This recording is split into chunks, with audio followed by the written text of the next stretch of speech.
பதவி வரும் போது பணிவு வர வேண்டும், துணிவும் வர வேண்டும் தோழா.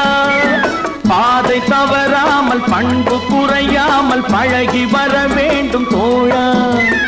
அன்பே உன் அன்னை, அறிவே உன் தந்தை, உலகே உன் கோவில், ஒன்றே உன் தேவன். மூன்றெழுத்தில் என் மூச்சிருக்கும், அது முடிந்த பின்னாலும் பேச்சிருக்கும்.